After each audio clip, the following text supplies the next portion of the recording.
professional, if we're just talking about a person, a recreational diver, someone who's just there doing it for a hobby, you shouldn't ever really have a moment where you're putting yourself in a stressful situation, because you should only be doing the diving that you are certified and trained to do, and you should never go beyond your limits. You should always follow the standards and safety regulations.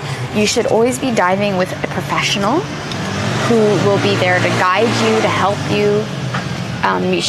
You should, so if you're a good diver, you should never have a moment diving where you need to deal with stress, need to deal with something going wrong, because part of your training as a recreational diver is to know the steps to keep you safe so you can enjoy your dive, because that's the point, right? The point of diving is to enjoy yourself, if you're to have fun and to explore the underwater world in a pleasant way. Like, it's not meant to be an extreme stress-inducing panic-like thing.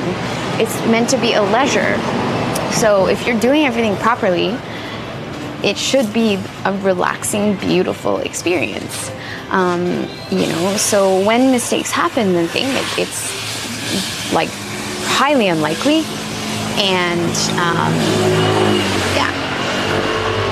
so on the other hand, if you're a professional, so me and Gaspar and other PADI professionals, obviously this is our full-time job. If you're working full-time as a dive professional, you might encounter stressful situations. That's different. Yeah. So the people who are doing it for exploration, the people who are what do we call these guys? Like these expedition, right? The expedition divers, the tech divers. These are not recreational divers. These are professionals whose job, they are experienced professional exploration divers. They are expedition divers. And even though they might be in a more stressful situation, they are trained to expect them and know how to overcome them.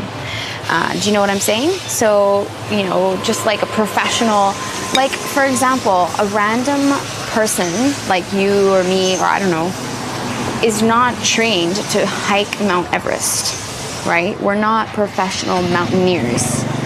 So when I go hiking, I'm hiking a mountain that I know I am physically capable of doing, and I'm doing it for leisure.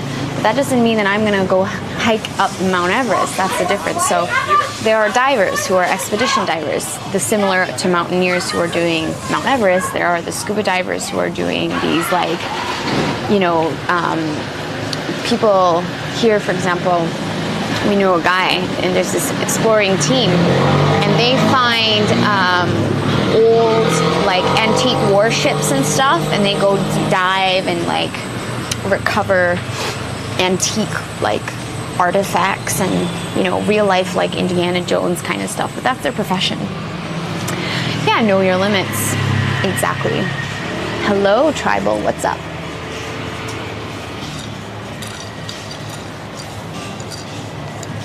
And it takes years of experience and training to become that type of diver, and then be able to join a team.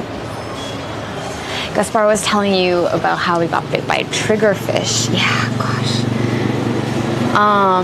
So as he may have admitted, it was completely his fault, right? Like, the one thing about that story, it's actually a good lesson, a good story to learn from, because, as a diver, as a professional, we always emphasize the fact that everything in the ocean is there, and it's not like out to get you.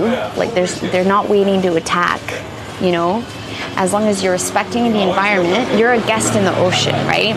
This is not your territory. Like, when you go scuba diving, you are a guest in an alien world. Be respectful of that.